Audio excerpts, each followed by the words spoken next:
प्रोनेसिस investor academy के इस brand new video में आप सभी का बहुत बहुत स्वागत है। इंडियन स्टॉक मार्केट्स का जो परफॉर्मेंस है उम्मीद के मुताबिक ही चल रहा है ना। पिछले कुछ दिनों से हम लोग डिस्कस कर रहे हैं कि भाई नियर फ्यूचर में परफॉर्मेंस नहीं लग रहा है कि अच्छा होगा, और वही हो रहा है। आज भी स्टॉक मार्केट्स में गिरावट है, ऑलमोस्ट सभी कुछ गिरा हुआ है।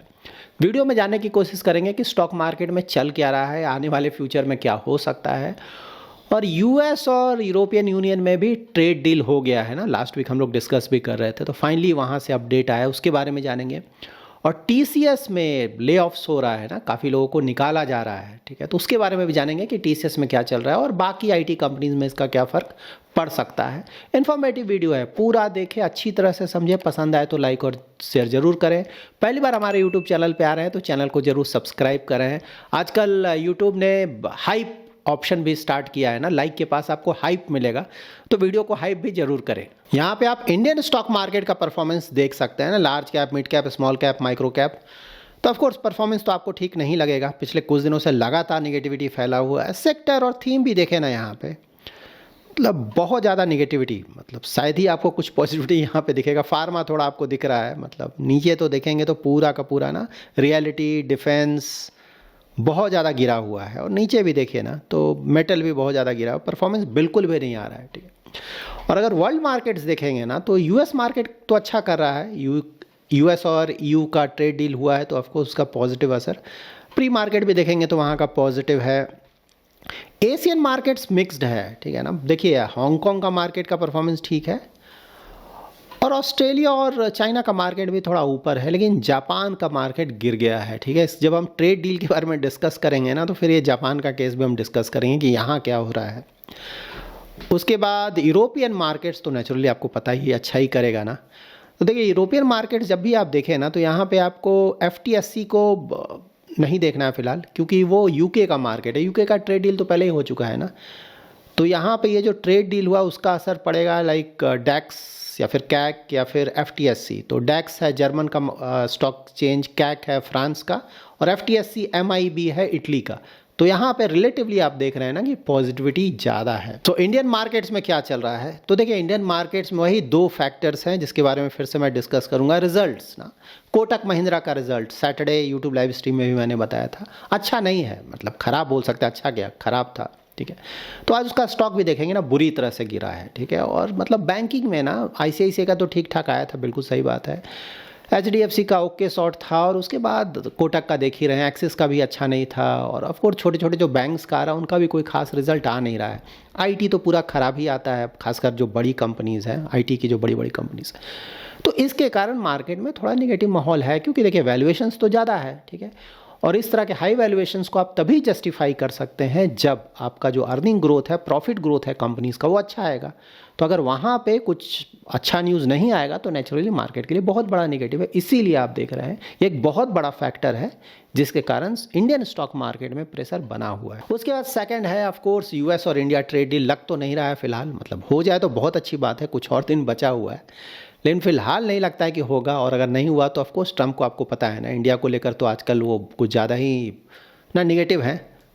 तो मार्केट को ऑफकोर्स लग रहा है कि कोई बहुत ज़्यादा कहीं टैरिफ ना लगा दें, ठीक है, क्योंकि यूएस का टीम जो इंडिया में आने वाला है ना वो अगस्त में आएगा, थोड़े दिनों बाद आएगा, और डेडलाइन तो फर्स्ट का ही है ना, उससे पहले करना है, ठीक है। तो यहाँ पे ऐसा लग नहीं रहा कि कुछ होने वाला है कुछ दिनों में। सो लेट्स सी क्या होता है, बट एनी हाउ जब तक हो नहीं जाता है कुछ बोल नहीं सकते हैं, कुछ दिनों का टाइम है। लेकिन उसको लेकर भी मार्केट में निगेटिविटी है कि भाई कुछ दिख नहीं रहा है ना। इंडिया को जो डील देना था इंडिया ने दे दिया अपने तरफ से कि भाई ये डील है, ये चीज़ें हैं जाके हम डील करेंगे, ये चीज़ें हैं जाके हम कॉम्प्रोमाइज़ नहीं करेंगे। लाइक एग्रीकल्चर रिलेटेड हो गया, डेयरी रिलेटेड हो गया, ठीक है, जीएम क्रॉप्स हो गया, यहाँ पर इंडिया ने क्लियरली बोलिया कि यहाँ कॉम्प्रोमाइज़ नहीं होगा, ठीक है। नेशनल इंटरेस्ट यूएस को चाहिए कि नहीं, वहाँ भी मुझे चाहिए, तो ऑफकोर्स इंडिया ने ना बोल दिया। अब देखना है, यूएस को डिसाइड करना है, ट्रम्प को डिसाइड करना है, करना चाहते हैं इंडिया के साथ, नहीं करना चाहते हैं, या फिर किस तरह का डील देना चाहते हैं। सो लेट्स सी, कुछ दिन है, लेकिन हाँ इसके कारण मार्केट में बहुत ज़्यादा निगेटिविटी है कि भाई पता नहीं क्या होगा, और मोस्टली अभी निगेटिव ही आ रहा है। सो लेट्स सी क्या होता है। इंडियन स्टॉक मार्केट पे इतना ज़्यादा प्रेशर का ऑफकोर्स एक बड़ा रीज़न है एफआईआईज भी सेलिंग कर रहे हैं ना, इतना ज़्यादा, मतलब सारे फ्रंट्स पे थोड़ा निगेटिविटी है, तो नेचुरली एफआईआईज भी भागेंगे। तो वहाँ भी मतलब इस साल 2025 में देखें ना तो अबाउट 1 लाख करोड़ का सेलिंग कर चुके हैं एफपीआईज, ठीक है, इक्विटी में। तो भी एक बड़ा रीज़न है जिसके कारण स्टॉक मार्केट में प्रेशर बना हुआ है। तो देखिए ये सब तो है। और नियर फ्यूचर में मैंने ऑलरेडी आप लोगों को बताया प्रेशर बना रहेगा, कुछ महीनों का हेडेक रहेगा। एक तो भाई यूएस के साथ जो हमारा ट्रेड डील है उसका क्या आउटकम आता है, ठीक है, वो पॉजिटिव आए नेगेटिव आए जो कुछ भी है उसको अगर हो जाए, ठीक है, तो एक बार मार्केट को क्लैरिटी मिलेगा।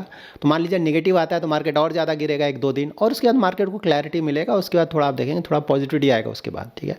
और अगर कुछ डील हो जाता है तब तो सही बात है, तब तो मार्केट थोड़ा ऊपर जाएगा। इसको इस तरह से देखें, मार्केट को क्लैरिटी चाहिए, कन्फ्यूजन नहीं चाहिए, क्या होगा ना वो नहीं चाहिए मार्केट। थोड़ा क्लैरिटी जब आएगा ना तो आप देखेंगे ऊपर नीचे जो भी करना है एक बार कर लेगा, उसके बाद थोड़ा सा वहाँ पे डायरेक्शन लेगा मार्केट। यहाँ पे इन्वेस्टर्स को ये ध्यान में रखना है कि अगर आप लॉन्ग टर्म इन्वेस्टर्स हैं, ठीक है ना, तो ये सब चीज़ें होती रहती हैं ना कभी कुछ ना कुछ होता रहेगा, ठीक है। बहुत ज़्यादा सीरियसली नहीं लेना इन चीज़ों को, क्योंकि होता ही रहेगा ना, मार्केट है, वर्ल्ड में कहीं ना कहीं कुछ ना कुछ कभी ना कभी होता रहेगा, ठीक है। तो यही टेस्ट है आपका, अगर आप इन पीरियड्स को झेल पाते हैं, लॉन्ग टर्म बने रहते हैं तब तो सही बात है, कुछ भला होगा, और भाग जाते हैं तब तो जो होगा सो आप देख ही रहे हैं आपके साथ क्या होगा। तो यही गेम है ना, स्टॉक मार्केट कोई आसान नहीं है, सबके बस की बात नहीं है, क्योंकि बहुत वोलाटाइल होता है, अप डाउन। तो अगर आप में हिम्मत है, लॉन्ग टर्म का इन्वेस्टमेंट होराइजन है, चीज़ों को आप समझ रहे हैं कि नहीं भाई शॉर्ट टर्म ऐसा चलता है ना, एटलीस्ट 5 ईयर्स 10 ईयर्स इस तरह का अगर इन्वेस्टमेंट होराइजन रखते हैं, तभी मार्केट के लिए आपके लिए मार्केट है, नहीं तो यहाँ पे लॉस होने के चांसेस बढ़ जाते हैं। तो हमेशा ध्यान में रखें। सो नाउ कुछ और भी चीज़ें डिस्कस कर लेते हैं ट्रेड डील से रिलेटेड। सो यूएस का तो ट्रेड डील काफ़ी हो रहा है ना, मतलब जापान के साथ, फिर इंडोनेशिया के साथ भी अनाउंसमेंट 19%, उसके बाद वियतनाम के साथ भी उन्होंने पे, जापान का तो 15%, यूरोपियन यूनियन का लेटेस्ट 15%। देखिए ये सब जो भी ट्रेड डील हो रहा है ध्यान में रखें कि अभी कहीं भी फाइनल नहीं हुआ, ये सिर्फ ट्रम्प ना आकर कुछ भी अनाउंस कर देते हैं, वही अनाउंसमेंट है, ठीक है। अब जापान के साथ ट्रेड डील में क्या बोला गया कि भाई 15% हम चार्ज करेंगे और तुम लोग कुछ नहीं चार्ज करोगे हमारे, मतलब हम तो फ्री में देंगे, मतलब हमारे यहाँ पे तुम कोई रेट चार्ज नहीं कर सकोगे, तुम हमारे यहाँ जो भी सामान लेकर आओगे 15%। एक ही है, चलिए ये तो ठीक है, जापान झेल रहा है। लेकिन यहाँ पे क्या बोला गया, 500 billion US dollars Japan US में इन्वेस्ट करेगा, और उस इन्वेस्टमेंट से जो भी प्रॉफिट जनरेट होगा उसका 90% यूएस को मिलेगा और सिर्फ 10% जापान को मिलेगा। ये बताइए किस तरह का ट्रेड डील है, ठीक है। तो यहाँ पे जापान ने बोला कि नहीं भाई इस तरह का तो कोई डिस्कशन हुआ नहीं है, मतलब कोई भी सरकार अग्री नहीं करेगा ना कि पूरा पैसा मैं लगाऊं और पूरा का पूरा प्रॉफिट तुम ले लो, हमें कुछ भी नहीं मिलेगा। आप समझ सकते हैं ना। तो इस पर क्लैरिटी नहीं आया है। ट्रम्प मतलब कुछ भी बोलकर निकल जा रहे हैं, जब तक साइन नहीं होता है ना ट्रेड डील तब तक नहीं बोला जाएगा कि हुआ है। यूएस और यूरोपियन यूनियन के ट्रेड डील को थोड़ा समझ लेते हैं ना, जिससे आपको पता चलेगा कितना एक तरफा डील कर रहा है यूएस। ये सस्टेनेबल नहीं है, नहीं चलेगा लंबे समय तक। देखिए यूएस और यूरोप का जो ट्रेड है ना बहुत बड़ा है, bilateral trade about 2 trillion US dollars का है, बहुत ज़्यादा ट्रेडिंग होता है इन दोनों के बीच, ठीक है। तो यहाँ पे जो 15% का टैरिफ लगा है, तो यहाँ पे ऑटोमोबाइल, सेमीकंडक्टर और फार्मा में भी 15% का लगेगा, ठीक है। मतलब 15% का यूरोप जो भी सामान बेचेगा यूएस में ना, उस पर ज़्यादातर सामान पे 15% का टैरिफ यूएस में लगाएगा, मतलब ये सामान 15% और महंगे होकर बिकेंगे, ठीक है। और यूएस जो कुछ बेचेगा यूरोप की कंट्रीज़ में, वहाँ पे आप टैरिफ नहीं लगा सकते हैं, ठीक है। तो यूके में तो 10% का था, इन्हें 15% का मिला है। और स्टील और एल्युमिनियम पे अभी भी 50% का टैरिफ लगा हुआ है, ठीक है। उस पर बातचीत चल रही है, यहाँ पे फिलहाल 50% है। उसके बाद इंटरेस्टिंग सुनिए आप, यूरोपियन यूनियन को 750 बिलियन US डॉलर्स का US एनर्जी खरीदना पड़ेगा। एनर्जी मीन्स ऑयल खरीदेगा, गैस खरीदेगा, न्यूक्लियर फ्यूल खरीदेगा, ठीक है, ये सब खरीदेगा। और ये नेक्स्ट 3 ईयर्स में खरीदना है, क्योंकि प्रेसिडेंट ट्रम्प का रूल मोस्टली 3 ईयर्स ही चलेगा, थोड़ा सा 3 ईयर्स से ज़्यादा है अभी और, ठीक है। तो इसी पीरियड में 750 बिलियन US डॉलर्स का खरीदना है। इसके बाद एक और इंटरेस्टिंग है, यूरोपियन यूनियन को रफली 600 बिलियन US डॉलर्स का यूएस में इन्वेस्टमेंट करना। तो ये सब इंटरेस्टिंग है कि ये सब एक तरफा है ना, चलेगा नहीं, लेट्स सी क्या होता है आगे। तो ये, लेकिन हाँ फिलहाल ये डील के जो डिटेल्स हैं ये मैंने आपको बताया। नाउ जान लेते हैं कि भाई आईटी में क्या चल रहा है। देखिए टीसीएस का अभी न्यूज़ आया है ना कि जो ग्लोबल वर्क फोर्स है, नॉट सिर्फ इंडिया, मतलब उनका तो यूएस में भी है, यूरोपियन कंट्रीज़ में भी है, तो ग्लोबल वर्क फोर्स का अबाउट 2% वो लोगों को फायर कर रहे हैं, मतलब जॉब से हटा रहे हैं। यहाँ पे ऑफकोर्स ये प्रश्न उठता है कि भाई इतने सारे लोगों को, मतलब 2% ऑफ ग्लोबल वर्कफोर्स 12,000 के लगभग लोग होंगे या उससे भी थोड़ा ज़्यादा ही होंगे, इतने ज़्यादा लोगों को क्यों निकाला जा रहा है, ठीक है। और ये भी सबसे बड़ी बात है, जो निकाला जा रहा है ना उसमें ज़्यादातर जो होंगे मिड और सीनियर लेवल के स्टाफ होंगे, ऐसा नहीं कि नीचे वालों, मतलब इनका work experience mostly 10 year plus का होगा, ठीक है। तो देखिए सबसे बड़ा रीज़न तो ऑफ कोर्स ये है कि भाई देखिए बिजनेस आ नहीं रहा है इनका, ठीक है ना। मतलब सेल्स ग्रोथ देखिए, प्रॉफिट ग्रोथ देखिए, बड़ी कंपनीज आईटी की जो बड़ी कंपनीज है जैसे टीसीएस आ नहीं रहा है और नियर फ्यूचर में नहीं दिख रहा है कुछ, ठीक है ना। और प्लस इनका जो सॉफ्टवेयर वाला बिजनेस मॉडल है ना वो धीरे धीरे डाउन ही होगा, कोई बहुत ज़्यादा वहाँ पे फ्यूचर में पोटेंशियल दिख नहीं रहा। अब एआई का ज़माना आ गया है ना, आप समझ रहे हैं। तो सबसे बड़ा रीज़न तो यही है कि भाई बिजनेस आ नहीं रहा है और नियर फ्यूचर में भी नहीं लग रहा है कि कुछ होगा। बाद में अगर कुछ चेंजेस करेंगे बिजनेस मॉडल में तो वहाँ देखना होगा। फिलहाल तो बहुत ज़्यादा निगेटिविटी है ना। यूरोप में तो थोड़ा बहुत चलिए फिर भी हो रहा है, यूएस तो फिर भी अभी भी डाउन है, वहाँ से बिजनेस आ नहीं रहा है।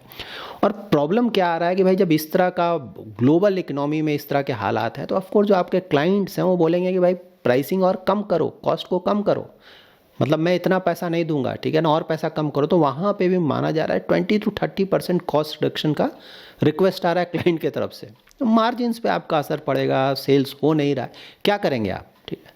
तो एक तरीका ये है कि भाई एम्प्लॉयज़ को और कम कर लो, और वो भी मतलब मिड या सीनियर को कम करेंगे थोड़ा सा वहाँ पे, क्योंकि सैलरी उनका थोड़ा ज़्यादा होगा ना, तो थोड़ा वहाँ पे ये सैलरी बचाएंगे। और ऑफ कोर्स मतलब एआई का तो है ही, एआई के कारण तो जॉब बहुत जाएगा, इसमें तो कहीं कोई डाउट नहीं है। तो हम काफ़ी समय से डिस्कस कर रहे हैं ना, उसका भी फ़र्क पड़ेगा। लेकिन सिर्फ एआई नहीं है यहाँ पर, मैं ये बोलना चाह रहा हूँ। बोला भाई बिजनेस ही इनका डाउन है, ठीक है ना। तो बिजनेस डाउन है तो ऑफकोर्स थोड़ा ये, क्योंकि देखिए कोविड के बाद क्या हुआ ना, यूएस की कंपनीज़ का को देखिएगा ना, आईटी कंपनी, तो उन्होंने बहुत ज़्यादा हायरिंग कर लिया था कोविड के समय, क्योंकि बिज़नेस बहुत बढ़ गया था। उसके बाद फिर बिज़नेस नीचे जाने लगा, ठीक है। तो वहाँ पे उन्होंने बहुत लोगों को निकाला था यूएस की कंपनीज़ का, अभी भी देखेंगे तो आपको न्यूज़ में आता रहेगा कि निकाल रहे हैं। तो इंडिया में भी ऐसा लगता है कि शायद ऐसा कुछ होगा फिलहाल, ठीक है। तो टीसीएस ने स्टार्ट किया है, देखते हैं। और भी कंपनीज़ हैं उनका भी परफॉर्मेंस तो आ नहीं रहा है, खासकर बड़ी कंपनीज़, वहाँ भी देखना होगा टीसीएस के बाद क्या वो भी ऐसा कुछ करती हैं कि नहीं। तो अनफॉर्चुनेट है बट देन हो रहा है ये टीसीएस में। इसके बाद हमारा रेट कट होने जा रहा है कि नहीं, इस पे तो हमेशा मैं डिस्कस करता हूँ, आज भी इसको करते हैं, क्योंकि आरबीआई का मीटिंग जो है ना, एमसीपी मीटिंग उसको बोलते हैं, मॉनेटरी पॉलिसी कमेटी मीटिंग, वो अगस्त 4 से 6 है, 4, 5, 6। पहले ये 5 to 7 था, 5, 6, 7 को होने वाला था, लेकिन अब थोड़ा उससे पहले कर दिया गया 4 to 6। तो मतलब 6 अगस्त को ये अनाउंसमेंट आएगा आरबीआई की तरफ से कि रेट कट होगा कि नहीं होगा। तो देखिए रेट कट पहले तो 50 बेसिस पॉइंट जब हुआ तो लगा कि नहीं भाई अब तो हो गया रेट कट, एक तो होगा लेकिन टाइम लगेगा, तुरंत नहीं होगा, ठीक है। उसके बाद इन्फ्लेशन का जब फिगर आने लगा ना, तो इन्फ्लेशन 2.1% आ गया, बहुत कम हो गया, ठीक है। और इंडियन इकोनॉमी अभी भी देखिए हालात तो कोई खास है नहीं, तो लगा कि नहीं शायद रेट कट होगा 25 बेसिस पॉइंट्स अगस्त में। लेकिन अब क्या हो रहा है कि यूएस के साथ हमारा ट्रेड डील मतलब फंसा हुआ है ना, कुछ हो नहीं रहा वहाँ पे, ठीक है। तो वहाँ पे क्लैरिटी कुछ है नहीं, ठीक है। तो अब यहाँ पे माना जा रहा है कि शायद आरबीआई अगस्त में रेट कट ना करे, शायद, होगा नहीं होगा तो ऑफकोर्स आरबीआई का फाइनल डिसीजन है ना। रेट कट ना हो, कुछ महीनों के बाद रेट कट हो, क्योंकि एक रेट कट और बनता है यहाँ पे। और रेट कट नहीं होने का एक और रीज़न ये हो सकता है कि माना जा रहा है कि जो इस फाइनेंशियल ईयर का Q1 का जीडीपी नंबर से होगा वो बहुत अच्छा होगा, ठीक है, 7% से भी बढ़कर आएगा, ठीक है ना। तो आरबीआई को देखिए रेट कट करने की ज़रूरत तब ज़्यादा होगी जब लगेगा कि नहीं जीडीपी ग्रोथ रेट बिल्कुल डाउन हो रहा है, इकोनॉमी बिल्कुल डाउन हो रहा है। तो अगर जीडीपी का नंबर 7% प्लस आ रहे हैं, माना जा रहा है, तो ऑफकोर्स आरबीआई पे उतना ज़्यादा प्रेशर नहीं होगा रेट कट कर देंगे। और यानी 100 बेसिस पॉइंट का रेट कट कर ही दिया है, रेपो रेट अबाउट 5.5, मतलब अबाउट क्या 5.5% है फिलहाल।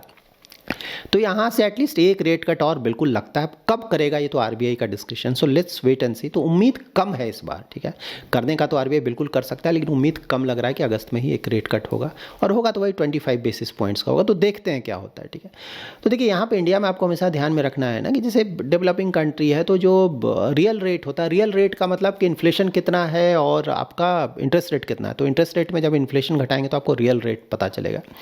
तो जैसे मान लीजिए अभी क्या है, रेपो रेट है 5.5%, इन्फ्लेशन 2.1%, ठीक है। तो 3.4% का रियल रेट है, जो कि बहुत ज़्यादा है ना। देखिए रियल रेट एक इंडिया जैसे इकोनॉमी के लिए 1.25 to 1.5%, मतलब 1.5% ठीक है, ठीक है ना, उससे ज़्यादा भी अच्छी बात नहीं है और 1.25 से नीचे भी होना अच्छी बात नहीं है, ठीक है। क्यों है ऑफ कोर्स मैं कभी और डिस्कस करूँगा, शायद कभी डिस्कस किया है पास्ट में, लेकिन बाद में डिस्कस करेंगे, वीडियो बहुत लंबा हो रहा है, ठीक है। तो उसको अगर आप देखें ना, तो जैसे अभी 5.5 है, थोड़ा सा रेट कट और करेगा, और प्लस इन्फ्लेशन 2% तो हमेशा नहीं रहेगा ना। तो अभी के बेसिस पे आरबीआई डिसाइड नहीं करेगा, आरबीआई डिसाइड कर पाए 6 महीने के बाद इन्फ्लेशन कहाँ रहेगा, 1 साल के बाद इन्फ्लेशन कहाँ रहेगा, उसके आधार पर रियल रेट आरबीआई सोचेगा और उसके आधार पर डिसीजन लेगा। तो मोस्टली मतलब 6 महीना 1 साल का अगर व्यू लें तो रफली 4% के आसपास का इन्फ्लेशन मानकर आप चलें, ठीक है। तो 4% का इन्फ्लेशन अगर लेते हैं तो 5.5% ऑलरेडी है, तो 1.5% तो ऑलरेडी रियल रेट उसके अनुसार देखेंगे तो वही मैं बोल रहा हूँ 25 बेसिस पॉइंट्स का और किया जा सकता है, ठीक है। उससे कम तो मुश्किल लग रहा है। So let's see, wait and see. तो ओवरऑल अगेन मैं बोल रहा हूँ कुछ महीनों का प्रॉब्लम हो सकता है, ठीक है, आपको झेलना ही होगा। स्टॉक मार्केट ऐसा ही है, हाई रिटर्न जनरेट करना कोई मजाक तो नहीं है ना, बहुत पेनफुल पीरियड होता है, बट ऐसा ही है। So that's it in this video. अगर आपको ये वीडियो पसंद आया है तो जरूर लाइक एंड शेयर करें। पहली बार हमारे यूट्यूब चैनल पे आए हैं तो चैनल को जरूर सब्सक्राइब करें। Thanks lot for watching.